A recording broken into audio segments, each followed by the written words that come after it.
तो धक्का मुक्की के बाद का ये नया वीडियो हम आपको दिखा रहे हैं। इस वीडियो में आप देखेंगे प्रताप सारंगी नीचे हैं, बाकी जो उनके सहयोगी सांसद हैं वो उन्हें नीचे लेकर बैठे हुए हैं। प्रताप सारंगी इस वीडियो में आपको नजर इसलिए नहीं आ रहे हैं क्योंकि वो नीचे बैठे हुए हैं। चोट लगने के फौरन बाद का ये वीडियो है, ये देखिए। अब इस वीडियो में प्रताप सारंगी की एक झलक नजर आती है। दूर से नीली टी शर्ट पहने हुए राहुल गांधी आते हैं और ऐसा लग रहा है कि उनके जो सहयोगी सांसद हैं वो उन्हें बता रहे हैं कि यहां पर एक सांसद घायल हो गए हैं, उन्हें चोट लग गई है। वो आते हैं, देखते हैं और उसके बाद फिर पीछे चले जाते हैं। ये नया वीडियो आया है, धक्का मुक्की के बाद का ये वीडियो है जो हमने TV9 भारतवर्ष पर आपको दिखाया है। हर वीडियो सबसे पहले आपको TV9 भारतवर्ष दिखा रहा है ताकि हुआ क्या ये पता चल सके। आमोद राय हमारे पॉलिटिकल एडिटर हमारे साथ मौजूद हैं। आमोद, इस वीडियो में राहुल गांधी नजर आ रहे हैं और जब प्रताप सारंगी को चोट लग गई है तो वो आते हैं, देखते हैं, उनके सहयोगी सांसद उन्हें बताते हैं कि एक सांसद को चोट लगी है और उसके बाद वो पीछे चले जाते हैं। हुआ क्या एग्जैक्टली जरा बताएं।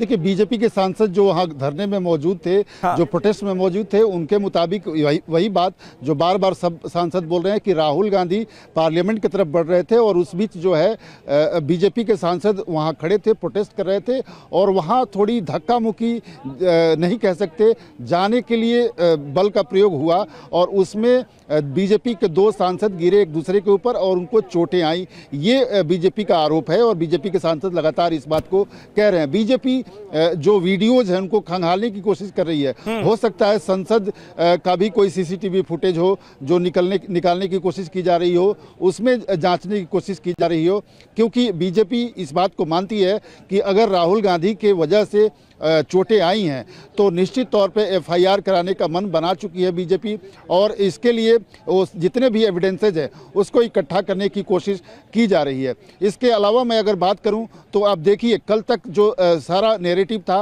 वो ये था कि अमित शाह ने अंबेडकर पे बयान क्या दिया या नहीं दिया, सत्य क्या है असत्य क्या है, बीजेपी सफाई देने की कोशिश कर रही थी। आज नैरेटिव उल्टा होता हुआ नजर आ रहा है। आज ये बताने की कोशिश हो रही है कि राहुल गांधी ने उसमें धक्का दिया या नहीं दिया। अब सफाई के मोड में कांग्रेस पार्टी आ चुकी है। तो ये एक नैरेटिव का और परसेप्शन का भी पूरा खेल चल रहा है। समीर, मैं आपको बता सकता हूँ। ठीक है, बड़ी बात बता रहे हैं। एक परसेप्शन, एक नैरेटिव ये चल रहा है क्योंकि इससे पहले कहा गया बीजेपी सांसदों की ओर से कि राहुल गांधी ने एक सांसद को धक्का दिया और अचानक से कई सांसद प्रताप सारंगी पर गिर गए और उसके बाद उन्हें चोटिल हो गए, वो चोट लग गई।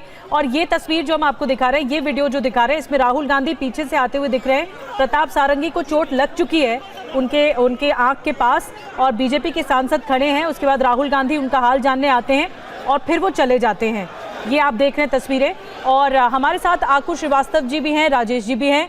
आकुश जी, सबसे पहले मैं आपके पास आ रही हूँ। बहुत विडंबना है कि इतने दिनों से संसद संविधान पर बहस कर रहे था और चर्चा चल रही थी, लेकिन उसके बाद ये तस्वीर, बहुत ज्यादा शर्मनाक तस्वीर आज सामने आई है। संसद के बाहर जो हंगामेदार स्थिति बनी, नौबत धक्का मुक्की पर आ गई और उसके बाद चोटिल भी हो गए सांसद। जी, मुझे तो लग रहा है सचमुच देश में लोकतंत्र है। जब कार्यकर्ता पिटता है तब किसी को कोई चिंता नहीं होती, जब नेता पिटता है तब उसको लगता है कि हाँ सचमुच क्या हो रहा है। लेकिन ये एक दूसरा पक्ष है। पक्ष ये है कि आज पहले से ही तय होकर के आया था। राहुल गांधी जो हमेशा सफेद टी शर्ट में नजर आते हैं आपको शांति के प्रतीक, आज वो भीम आर्मी के प्रतीक होकर के आए और पहली बार जिंदगी में शायद उन्होंने नीले रंग की टी शर्ट पहनी है और ये दिखाने के लिए कि हम अंबेडकर के कितने करीब हैं। और इसी सिलसिले में जब उनका धरना मतलब प्रदर्शन था और भारतीय जनता पार्टी के सांसद जाने वाले थे तो ये धक्का मुक्की हुई। अब आप देख सकते हैं कि निशिकांत दुबे ने, जब राहुल गांधी आए तो निशिकांत दुबे ने बताया, उन्हें दिखाया कि देख लीजिए आपके लोगों ने क्या किया। खैर वो ये सुन करके चले गए। लेकिन ये सचमुच बहुत दुर्भाग्यपूर्ण है। एक तो अंबेडकर के नाम पर जो काम किया गया, ऐसा नहीं है कि कोई बहुत मतलब ऐसी बात हो गई हो कि जिसमें अंबेडकर का अपमान हुआ हो।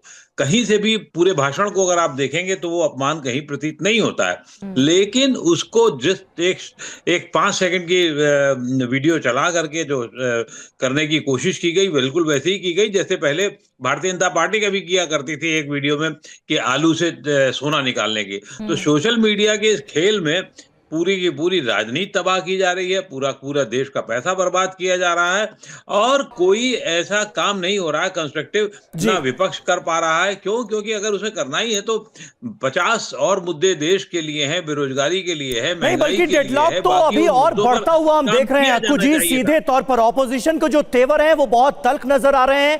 राजेश जोशी जी, किस तरह से आप इस पूरे विवाद को देखते हैं, क्योंकि डेडलॉक और बढ़ गया है पक्ष और विपक्ष के बीच। बाबा साहेब अंबेडकर के अपमान के मुद्दे पर ऑपोजिशन हमलावर है, यहां तक कि गृह मंत्री का इस्तीफा मांगा जा रहा है, माफी की डिमांड की जा रही है, और ऐसे में यह प्रकरण सामने आ गया जिसमें अब एक दूसरे तरफ से एक दूसरे पर धक्का मुक्की के आरोप भी लग गए।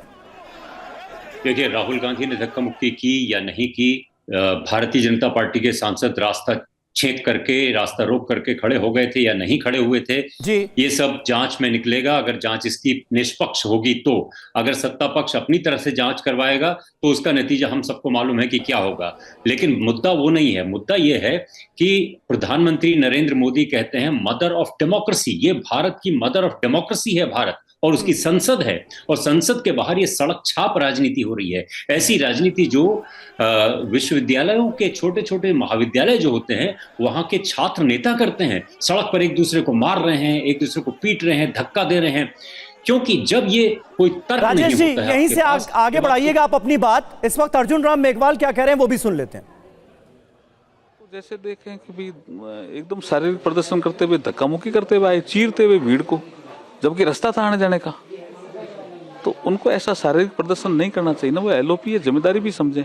और फिर जब लग गई प्रताप चंद्र सारंगी जी और निशिकांत दुबे जी ने कहा भी इनके लग गई चोट आ गई, आप ऐसे कैसे कर सकते हो, तो उनको देखने भी नहीं गए, मानवता भी नहीं है।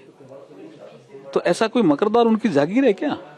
राहुल गांधी कह रहे कि हमने कोई धक्का मुक्की नहीं की है ना, वो तो वीडियो आ गया ना सबके सामने, की है धक्का मुक्की उन्होंने। और वो कह रहे कि बीजेपी के लोग आरएसएस का डंडा लेके आए थे। नहीं, वो तो क्या है कि जैसे देखिए लोकसभा और राज्यसभा में जो बहस हुई उसमें कांग्रेस की पोल खुल गई कि बाबा साहब का अपमान किया कांग्रेस ने, तो उसको इशू को डाइवर्ट करने के लिए सारे ये जो 10 मिनट का अमित शाह जी का वीडियो, 10 सेकंड का अमित शाह जी का वीडियो दिखा करके सारा नाटक कर रहे हैं। ये तो बोल तो कांग्रेस ने बाबा साहब के साथ व्यवहार कैसा किया, बोल तो वही रहे थे ना अमित शाह जी। पहले क्या बोल रहे थे उस वीडियो से, बाद में क्या बोले हैं, ये नहीं देखोगे, टोटलिटी में नहीं देखोगे उसको, विषय को। तो ये क्या है कि ये भ्रम फैलाने का प्रयास अभी से नहीं कर रहे हैं बाबा साहब को लेकर के, ये 1952 से कर रहे हैं। बाबा साहब ने जो पहला चुनाव लड़ा उसमें बाबा साहब को जानबूझ करके हरवाया उन्होंने कहा 2 वोट देंगे तो बाबा साहब जीतेंगे, तो बाबा साहब हारे 14,000 समथिंग वोटों से, और बाबा साहब को जो वोट पड़े वो खारिज हो गए, वो 74,333 वोट थे। और बाबा साहब ने एप्लीकेशन दी थी इलेक्शन कमीशन में, सुनी नहीं इन्होंने कांग्रेस वालों ने। वो तो जानबूझ कर बाबा साहब का अपमान करना 52 से, उससे पहले से ही कर रहे हैं, लेकिन 52 से तो लगातार कर रहे हैं। और महापरिवार निर्माण हुआ 6 दिसंबर 1956 से, उसके बाद तो बहुत ज्यादा किया उन्होंने। भूल जाओ बाबा साहब को, कांग्रेस पार्टी का तो ये चरित्र रहा है। तो आप लोग लीगल एक्शन भी लेंगे अगर होता है? वो हमारी अस्पताल की रिपोर्ट आने के बाद करेंगे।